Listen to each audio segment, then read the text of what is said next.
সম্মানিত দর্শক, আপনারা সবাই জানেন যে মার্কিন যুক্তরাষ্ট্রে অনেক শক্তিশালী লবিস্ট গ্রুপ রয়েছে।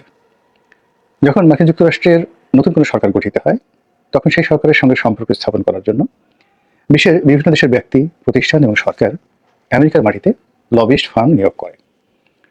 তো এ সকল লবিস্ট ফার্মের পেছনে তৃতীয় বিশ্ব, এমনকি ইউরোপের অনেকগুলো দেশ, যারা হাজার হাজার কোটি টাকা খরচ করে কেবলমাত্র মার্কিন সরকারের আনুকূল্য পাওয়ার জন্য। অতীতে আমরা দেখেছি যে যুদ্ধ অপরাধীদের বিচার ঠেকানোর জন্য জামাত সেখানে শক্তিশালী লবিস্ট গ্রুপ নিয়োগ করেছে। এই ব্যাপারে আওয়ামী লীগ অভিযোগ করেছে।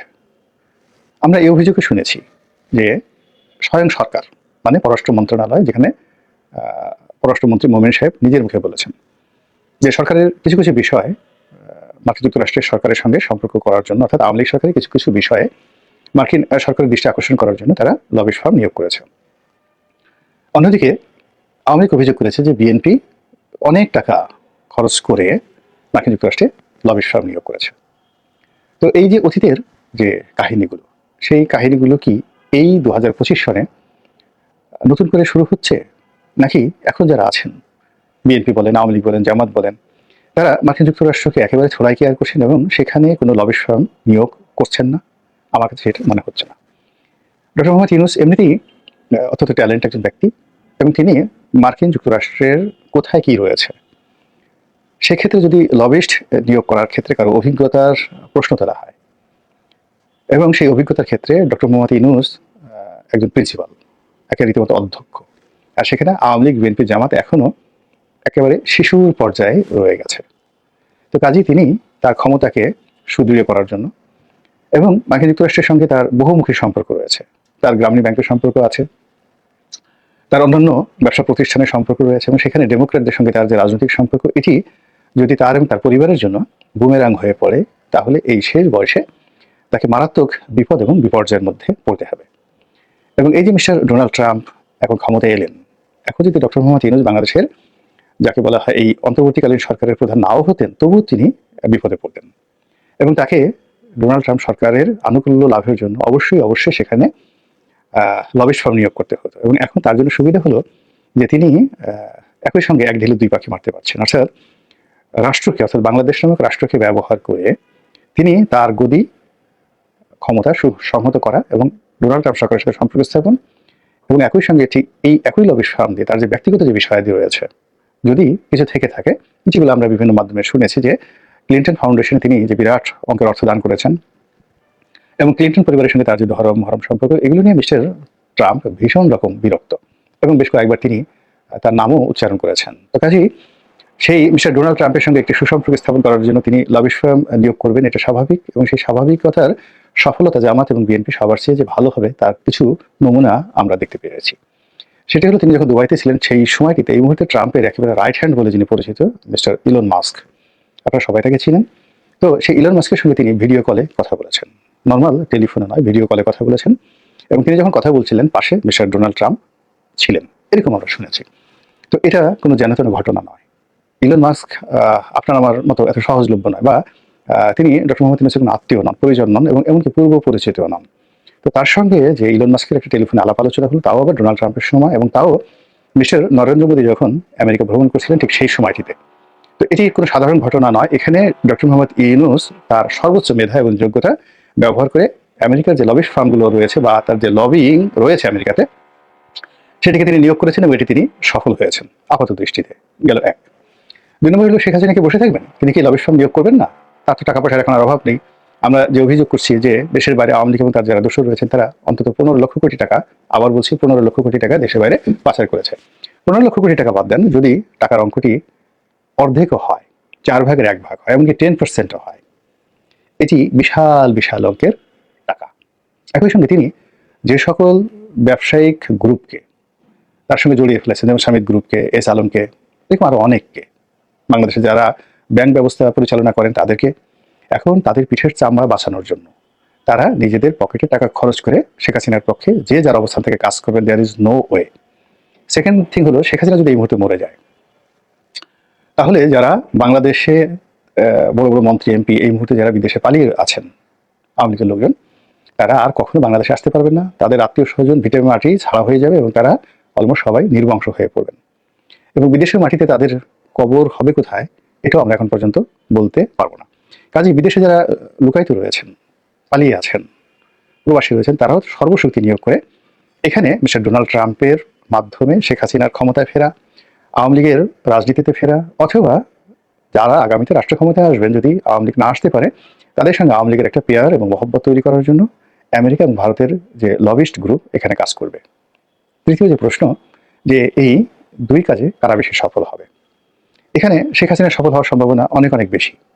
এর কারণ হলো তার একটি সংগঠন আছে, তার সঙ্গে সঙ্গে ভারতের মতো একটি শক্তিশালী রাষ্ট্র রয়েছে, অর্থাৎ এখানে তিনি তার নিজের লোকজনদেরকে দিয়ে তিনি এই কর্মটি করাবেন। 2 নম্বর হলো ভারতকে দিয়ে তিনি এই কর্মটি করাবেন।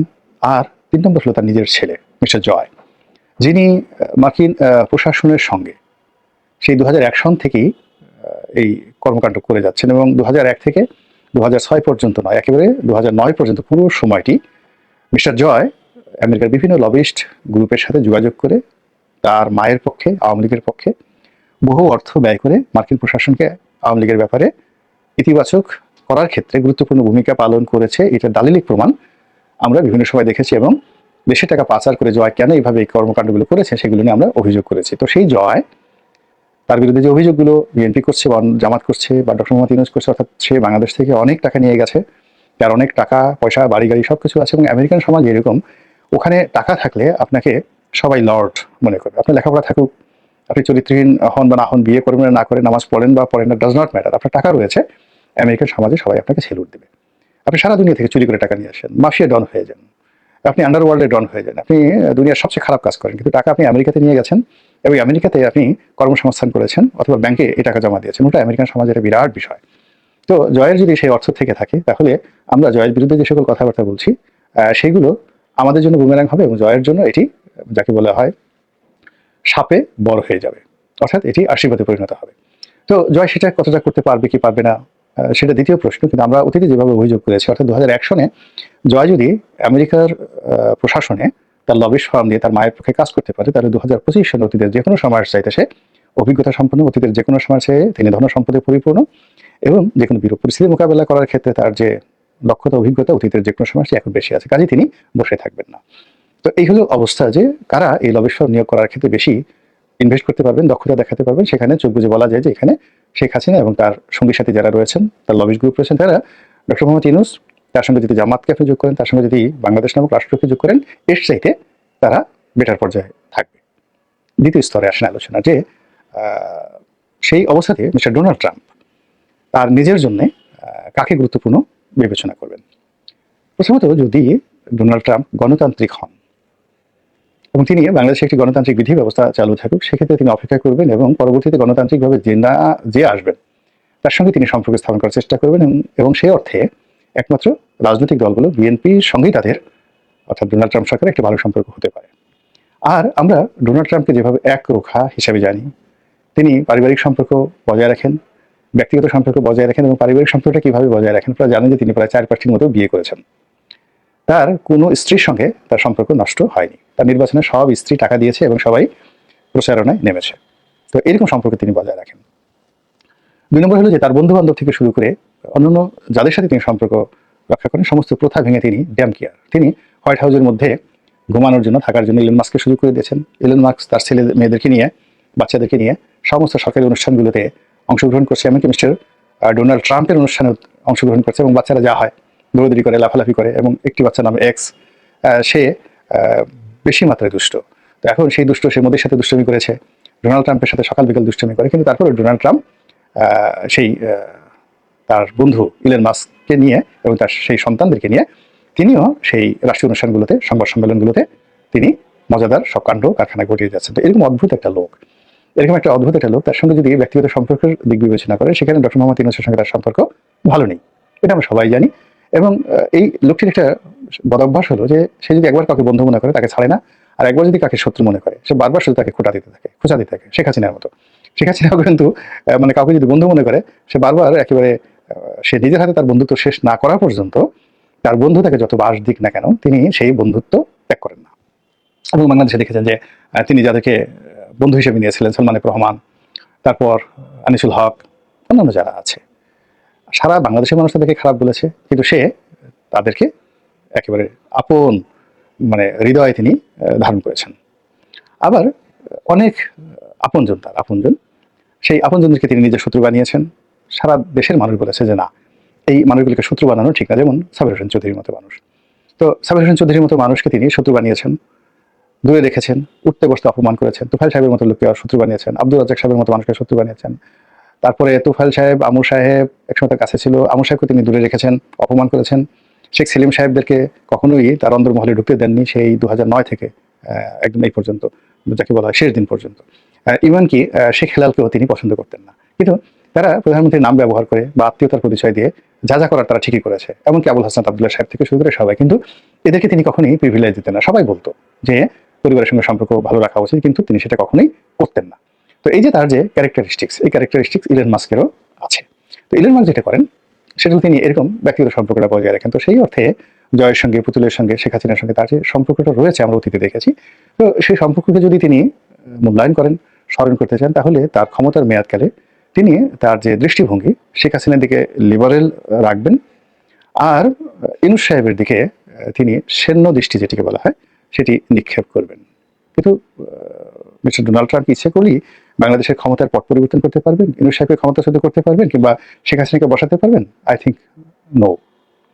এই বিষয়টা এখানে বলতে গেলে বাস্তবতা হলো যে আমাদের দেশের জনগণের ইচ্ছা আকাঙ্ক্ষা, এদেশের পরিবেশ প্রতিবেশ এবং প্রকৃতি সব মিলিয়ে এমন একটা রসায়ন তৈরি করবে যেখানে আসলে ভারত বা আমেরিকা সহায়ক শক্তি হিসেবে কাজ করতে পারে। শেখ হাসিনার যে পতন হয়েছে, এখানে ভারতের হাত ছিল, আমেরিকার হাত ছিল, কিন্তু 99% যে হাত, এটি শেখ হাসিনা নিজেই তৈরি করেছেন। তার কর্মকাণ্ডের ফলে কিন্তু এই নিয়তি ডেকে নিয়ে আসছে।